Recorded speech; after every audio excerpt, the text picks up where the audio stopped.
let's see, this is the mirror. This is the mirror. I can do it here. Oh, you got it. Okay.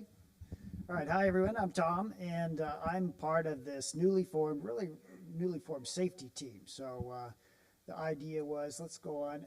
I'm going to talk about one of the things we had an idea for, which is to do a Tool of the Month program to promote safety around, highlight one tool, and really focus on that safety, and then have that dialogue amongst us all talking about that. So let's look at the first slide here after that.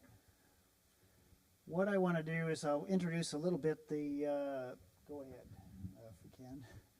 The team, we have not a small team, but a fairly comprehensive team to look at this idea of safety, and we've come up with all sorts of ideas. And this idea of Tool of the Month is one of the ones we wanted to share with you today.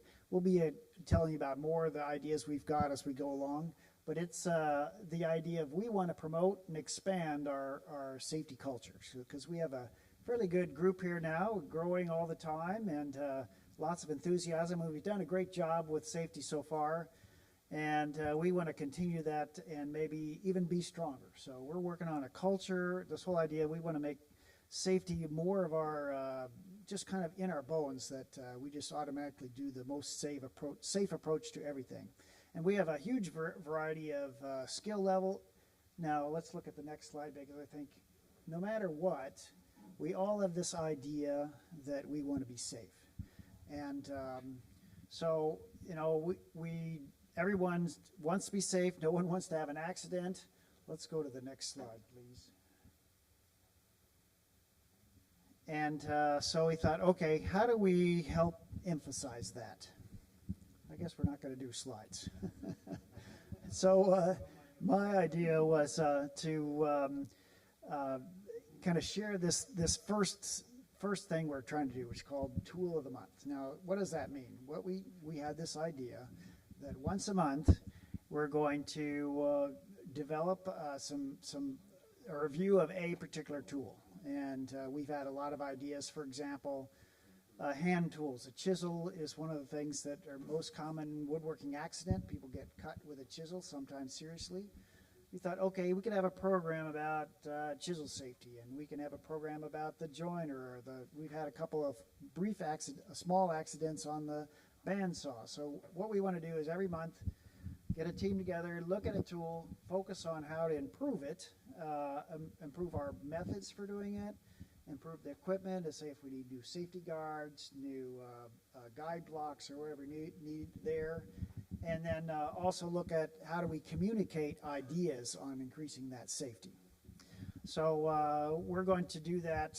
We've got several ideas in mind. There's a couple other things that we've done in the safety group. We're going to do every time we have an accident or a near accident. A lot of times, most of the time right now, we have near accidents where something happens where somebody, the machine grabbed the wood or threw it or something, and nobody got hurt, but it was close. And so when we get those kind of things, we're going to group together and think, okay, what can we learn from that to help everybody and communicate it back to everybody, so we can say, on that next time that happens, we'll have the equipment be different, we'll have the guards be different. What can we do to reduce the chance of a near miss goes from near to some sort of injury? So the other thing we're doing is we're going to have a little safety team that meets to do an inspection once a month. And the idea there is to have fresh eyes look at the shop and say, oh, you know, that fire extinguisher is not marked very well, and nobody's going to be able to find it if there really was a fire, so how do we do something about that? Or that's a tripping hazard, or that ladder could fall over in an earthquake. And so we're looking with fresh eyes on our safety inspection, and those are going to start feeding into just improvements. So the whole idea is to look objectively about what we can do to improve things, and then share it with you, and we'll figure out, I think, talking a little bit at the EyeOpener, or maybe sending email blasts or changing our training for our shift supervisors are going to be some of the ways we get the ideas back to you. So anyway, we have some slides. Okay, that was generally it. You know, and the safety inspections, right now we've done a few, and we've got a queue of things, some improvements in the works. And so now we're working busily on getting better at implementing our ideas. So anyway, that's it. Any questions? You can talk to me afterwards, but I think everybody wants to hear the program. What's the tool of the month? Well, next month we're probably start with jointer, and the 3 in the queue are jointer, bandsaw, and chisel. So those will be probably you'll see those. So it's going to be August will be jointer.